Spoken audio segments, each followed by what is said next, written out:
Good news Bharat के YouTube channel में आप सभी दर्शकों का स्वागत है। मैं संजीव शर्मा और आइए देखते हैं गुड न्यूज़ भारत पर आजमगढ़ की कुछ खबरें फटाफट अंदाज में।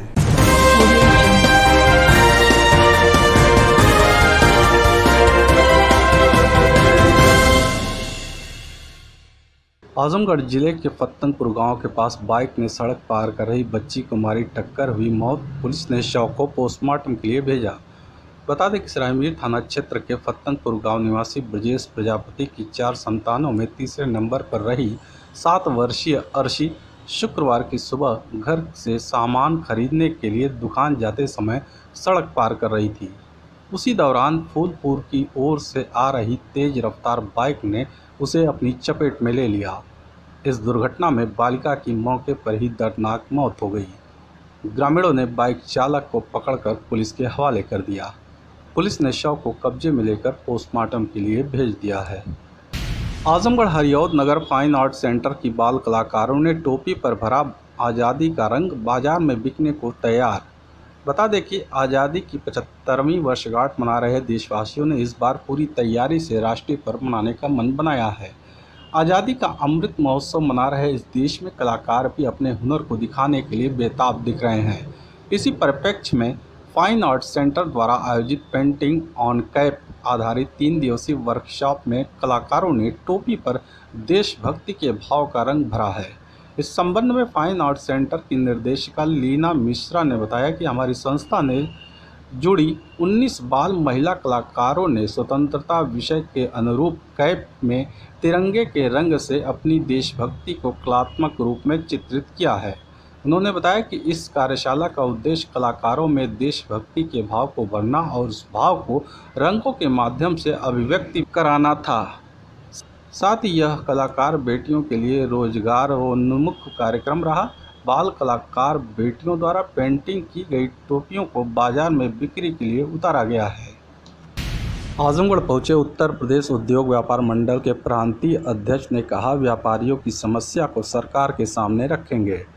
बता दें कि उत्तर प्रदेश उद्योग व्यापार मंडल के प्रांतीय अध्यक्ष मुकुंद मिश्रा का जनपद में प्रथम आगमन पर नगर के रोडवेज स्थित एक होटल सभागार में सम्मान समारोह का आयोजन किया गया। समारोह का शुभारंभ मां सरस्वती के चित्र पर पुष्पांजलि एवं दीप प्रज्वलन कर किया गया।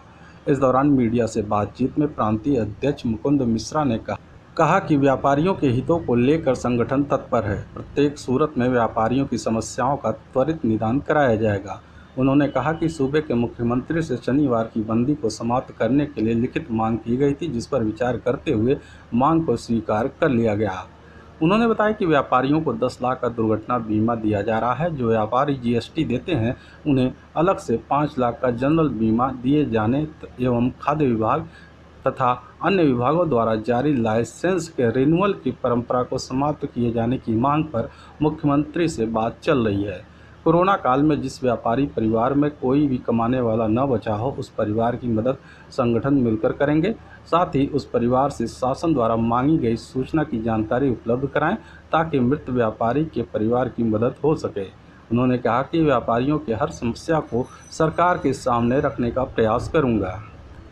देखिए, ये कोरोना के बाद में व्यापारियों को जिस प्रकार की समस्या आई है, तो ये केवल आजमगढ़ ही नहीं, पूरे प्रदेश में व्यापार मंडल एक भ्रमण का कार्यक्रम रखे हुए, जिसमें व्यापारियों की समस्याओं को जान करके सरकार के सामने उनको रखने का कार्य व्यापार मंडल करने का कार्य कर रहा है। उसी क्रम में आज आजमगढ़ आए हुए। देखिए, अलग अलग प्रकार की समस्याएं, एक तो लगभग हर जिले में 4-5 केस ऐसे हैं जिनमें व्यापारियों के यहाँ कोई करने वाला नहीं बचा। सारे लोग जो काम करने वाले थे वो नहीं है, उनकी समस्या है। खाद्य विभाग में जो भ्रष्टाचार है उसकी जगह जगह पे बात आई है। अन्य भी जो समस्याएं आ रही हैं मंडी समिति को लेकर के, उन समस्याएं हमारे सामने आई हैं, उनको हम सरकार के सामने रखने का कार्य। आजमगढ़ न्यायालय ने हत्या के मामले में 4 आरोपियों को आजीवन कारावास और सभी पर 22,500 रुपये जुर्माना लगाया। बता दें कि गंभीरपुर थाना क्षेत्र के मदारपुर गांव निवासी मोहम्मद आबिद का बड़ा भाई मोहम्मद आकिब 26 जुलाई 2013 की शाम लगभग 8:15 बजे रोज़ा इफ्तार करके घर के पास इस्लामिया मदरसा के पास स्थित चाय की दुकान पर बैठा हुआ था। तभी पुरानी रंजिश को लेकर गांव के ही अब्दुल रहमान उर्फ सब्बू, अब्दुल वदूद, कादिर, नियाज प्रधान वहां पर आए। वदूद ने असलहे से मोहम्मद आकिब को गोली मार दी। साथ में आए नियाज प्रधान ने भी आकिब पर गोली चलाई, जो पास में बैठे जमील अहमद के सामने से गुजर गई। बुरी तरह से घायल आकिब को जिला अस्पताल ले जाया गया, जहां उसकी मौत हो गई। जिला शासकीय अधिवक्ता प्रियदर्शी पीयूष त्रिपाठी तथा सहायक शासकीय अधिवक्ता निर्मल कुमार शर्मा ने Jamil Ahmed, Mohammad Abid, Mohammad Aamir, doctor Siddharth Shankar, doctor TN Verma, doctor Suresh Singh, विवेचक फाजिल सिद्दीकी, कांस्टेबल महेंद्र कुमार, इंस्पेक्टर शिव कुमार मिश्रा, उप निरीक्षक रामकृतराम तथा डॉक्टर राजनाथ को बतौर गवाह न्यायालय में परिचित कराया। दोनों पक्षों की दलीलों को सुनने के बाद अदालत ने अब्दुल रहमान उर्फ सब्बू, अब्दुल वदूद, नियाज प्रधान तथा कादिर को आजीवन कारावास तथा प्रत्येक को 22,500 रुपये जुर्माने की सजा सुनाई। आजमगढ़ बचपन डे केयर सेंटर में दिव्यांगजनों द्वारा आज़ादी का अमृत महोत्सव मनाया गया। अधिकारियों ने दिव्यांगजनों की योजनाओं को बताया। महोत्सव में दिव्यांगजनों द्वारा भारत की स्वतंत्रता में योगदान देने वाले, अपने प्राणों की आहुति देने वाले भारत के वीर शहीदों सपूतों को नमन किया गया। इस अवसर पर दिव्यांगों द्वारा शहीदों का स्मरण करते हुए कहा गया कि यदि देश की आज़ादी के लिए वीर शहीदों ने अपने प्राणों की आहुति न दी होती तो देश आज़ाद नहीं होता, हमारा कानून नहीं होता और दिव्यांगजन नौकरी नहीं पाते, न ही अन्य सुविधाएं प्राप्त कर पाते। तो वहीं दिव्यांगजन सशक्तिकरण विभाग के उप निदेशक JP सिंह ने कहा कि 9 अगस्त से 16 अगस्त के बीच आजमगढ़ जनपद के विकासखंड तरवा, अतरौलिया, कोयलसा, अहिरौला, फूलपुर, पवई में दिव्यांगजनों के लिए उपकरण हेतु परीक्षण कैंप कराए जा रहे हैं तथा साथ ही शहीदों का स्मरण भी किया जा रहा है। इस अवसर पर 4 पात्र दिव्यांगजनों को विभाग द्वारा वैसाखी भी प्रदान की गई। आजमगढ़ में TGT की लिखित परीक्षा के लिए नेहरू हॉल में सेक्टर स्टैटिक व पर्यवेक्षक की हुई बैठक। अधिकारियों ने दिए दिशा निर्देश। बता दें कि आगामी 17 व 18 अगस्त को 4 पालियों में TGT की परीक्षा संपन्न होगी। परीक्षा को सकुशल, शुचितापूर्ण, नकल विहीन कराने को लेकर प्रशासन व पुलिस की सेक्टर मजिस्ट्रेट, स्टैटिक मजिस्ट्रेट और केंद्र व्यवस्थापकों के साथ नेहरू हॉल में बैठक की गई। बैठक में अधिकारियों ने सभी को आवश्यक दिशा निर्देश दिए। SP सिटी पंकज कुमार पांडे ने बताया कि परीक्षा को सकुशल संपन्न कराने के लिए पुलिस फोर्स की तैनाती की गई है। साथ ही जाम की समस्या से निपटने के लिए ट्रैफिक पुलिस भी सक्रिय रहेगी। परीक्षा के लिए जो फोर्स पर्याप्त लगाया गया सेंटर्स पर, और उस दिन जो आवागमन के हिसाब से भी ट्रैफिक रेगुलेट करने की व्यवस्था की गई है और परीक्षा के दौरान जो भी सुरक्षा संबंधी उपाय हैं उनके लिए कड़े उपाय किए गए हैं। खबरों में हो चला है एक छोटा सा ब्रेक। आप देखते रहिए गुड न्यूज़ भारत।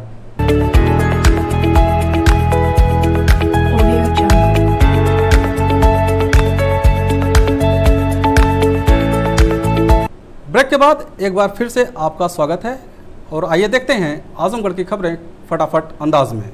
पलना बाजार के समीप आस्था पैथोलॉजी का उद्घाटन ब्लॉक प्रमुख अनुराग सिंह उर्फ सोनू ने फीता काट कर किया। इस अवसर पर पैथोलॉजी के प्रबंधक डॉक्टर अखिलेश ने बताया कि उनका इस पैथोलॉजी के खोलने का उद्देश्य ये है कि यहाँ के लोगों की सही जांच हो सके ताकि उनका सही समय पर इलाज हो सके। उन्होंने कहा जब रिपोर्ट सही रहेगी तो उस प्रकार से उसका इलाज भी संभव हो सकेगा। यहाँ आसपास कोई पैथोलॉजी न रहने से लोगों को जांच के लिए दर दर भटकना पड़ता था। जांच और रिपोर्ट के लिए लोगों को दूर का सफर तय करना न हो, इसके लिए उन्होंने इस पैथोलॉजी को शुरू किया। उन्होंने कहा इस पैथोलॉजी में आधुनिक मशीनों द्वारा सभी प्रकार की जाँच की जाएगी तथा कुछ घंटों में ही लोगों को रिपोर्ट भी दे दी जाएगी ताकि उनके इलाज में कोई देर न हो सके। इस मौके पर ब्लॉक प्रमुख अनुराग सिंह उर्फ सोनू ने कहा कि उन्हें खुशी है कि हमारा क्षेत्र लगातार स्वास्थ्य के मामले में तरक्की कर रहा है, क्योंकि जब हमारा टेस्ट सही होगा तो हमें इलाज भी सही मिलेगा। ये जो उद्घाटन हुआ इसके विषय में बताइए। इसके विषय में सर देखिए, आस्था पैथोलॉजी हमने इसलिए खोला है कि यहाँ के जो ग्रामीण एरिया के लोग हैं, इन लोगों को ब्लड से संबंधित, यूरिन से संबंधित टेस्ट का जो रिपोर्टिंग परफेक्ट नहीं मिल पाता है। इसके लिए मैं जहाँ पे जो है कि अपना लैब ओपन किया हूँ। इस लैब के ओपन करने के माध्यम से मैं लोगों में अपनी जागरूकता बढ़िया फैलाऊंगा, अपना रिपोर्टिंग काफ़ी परफेक्ट करूँगा, जिससे लोगों में अच्छा प्रभाव पड़ेगा। आपकी योग्यता कहाँ तक है? हमारी योग्यता BSc DMLT है। DMLT जी। आप इसी से किए हैं? जी। इससे लोगों को क्या फ़ायदा मिल सकता है? इससे लोगों को जो है कि जो बीमार ग्रसित लोग होते हैं उनकी बीमारी के बारे में जानकारी मिलती है, जिससे डॉक्टर्स जो है कि उनका सही तरीके से इलाज कर पाते हैं। जी। कौन कौन सा जांच है इसमें? इसमें हेमेटोलॉजी में जो है कि CBC सेल काउंटर है, और एनालाइजर में प्लाज्मा और सीरम से संबंधित लगभग कुछ चीज़, मतलब कुछ स्पेशल टेस्ट तो नहीं है, नॉर्मली टेस्ट जैसे LFT, RFT, एमाइलेज, लाइपेज, ये सब यहाँ पर उपलब्ध है। बहुत बहुत धन्यवाद। आस्था नाम आपने रखा तो क्या समझ के रखे, मतलब क्या ऐसा मन में है जो आस्था आपने रखा है इस नाम से? आस्था नाम हमने जो अपने वैचारिक भावना से ये सोचा कि इससे लोगों की भावनाएं जो कि ईश्वर से जुड़ी होती हैं, ये लेने में भी लोगों का जो है कि शॉर्ट नेम होता है, आस्था नाम नहीं तो परफेक्ट लगा, इसलिए हमने इसको क्लियर कर दिया कि नहीं आस्था नाम होगा। बहुत बहुत धन्यवाद। तरमा क्षेत्र के शिक्षा मित्रों ने PM और CM को रक्षाबंधन के पावन पर्व पर डाक से राखी भेजकर नियमित किए जाने की मांग की। आजमगढ़ जिले के तरमा क्षेत्र के शिक्षा मित्रों ने प्रधानमंत्री और मुख्यमंत्री को रक्षाबंधन के पावन पर्व के अवसर पर डाक के माध्यम से राखी भेजकर मांग की है कि उन्हें नियमित किया जाए। शिक्षा मित्रों ने अपनी मांग को राखी के माध्यम से सरकार को भेजकर संदेश के माध्यम से अवगत कराया है कि उनके ऊपर कृपा दृष्टि की जाए। उन्होंने कहा कि आपकी सरकार पर हम शिक्षा मित्रों को पूरा भरोसा है कि हम सभी को स्थायी और नियमित किया जाएगा। अतः निवेदन है कि शिक्षा मित्रों को जीवन यापन के लिए अपना आशीर्वाद अवश्य प्रदान करें। इस मौके पर अवधेश सिंह, सत्यभामा सिंह, गीता देवी, इंदू देवी, सुनीता देवी, सरिता देवी, प्रेमशीला देवी और सुनीता सहित अन्य शिक्षा मित्र उपस्थित रहे। आप लोग यहाँ पर किस लिए एकत्रित हुए? हम लोग शिक्षा मित्र हैं, लगभग उत्तर प्रदेश से हमारे संगठन का आदेश हुआ है कि आदरणीय लोकप्रिय प्रधानमंत्री जी और माननीय लोकप्रिय मुख्यमंत्री जी को इस पवित्र पावन त्यौहार पर रक्षाबंधन के पर्व पर हमें आदेश हुआ है कि उनको रक्षाबंधन प्रेषित किया जाए, जिससे हम लोग इकट्ठा हुए और हमारी मांग है सरकार से। 20 साल से हम लोग अनवरत काम कर रहे हैं और 4.5 साल से हम लोग इंतजार कर रहे हैं और हम लोगों को पूरा विश्वास है सरकार पर कि हम लोगों की जो मांग है वो बहुत जल्द ही पूरी की जाएगी। मैं बस माननीय लोकप्रिय मुख्यमंत्री जी और प्रधानमंत्री से निवेदन करना चाहूँगा कि लाखों परिवार आपकी तरह टकटकी लगा के बैठा है, आपके आशीर्वाद का हम लोग आकांक्षी कब हम लोगों को मिलेगा। बस एक जबकि हमारा परिवार इस समय बहुत ही दिक्कत चला इस कोरोना महामारी में, जैसा कि पूरे देश में ये चला था। कोरोना महामारी को देखते हुए हमारा परिवार बहुत ही दिक्कत स्थिति में है।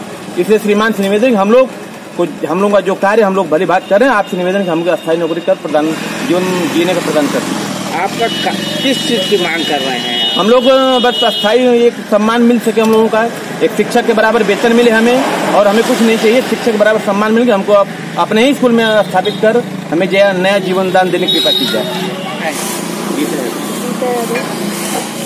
आप लोग यहाँ पर पोस्ट ऑफिस पे क्यों एकत्रित हुए? माननीय मुख्यमंत्री और प्रधानमंत्री को भाई समान समझते हुए उनको राखी भेजने का प्रयास करेंगे। गुलरिया महादेव कुश्ती अखाड़ा सेवा समिति गिरधरपुर में नागपंचमी के अवसर पर पहलवानों द्वारा अखाड़ा की पूजा अर्चना की गई।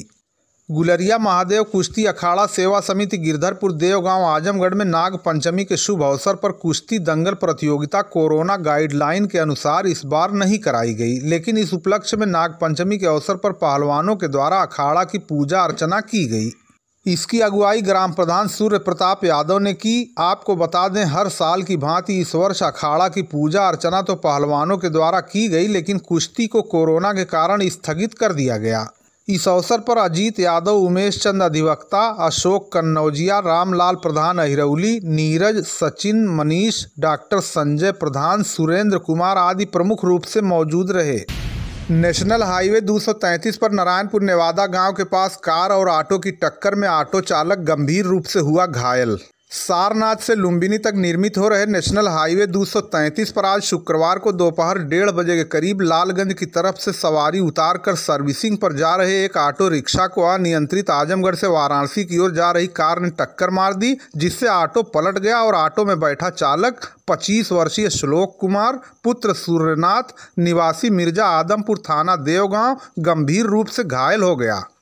तेज आवाज सुनकर वहां पहुंचे ग्रामीणों ने अविलंब इसकी सूचना देवगांव कोतवाली पुलिस को दी। इसके बाद घटनास्थल पर पहुंची पुलिस ने घायल ऑटो चालक को CHC लालगंज पहुंचाया, जबकि कार चालक को भी हिरासत में ले लिया गया बताया जा रहा है। टक्कर इतनी जबरदस्त थी कि ऑटो के परखच्चे उड़ गए। इस हादसे में कार का भी अगला हिस्सा क्षतिग्रस्त हुआ है।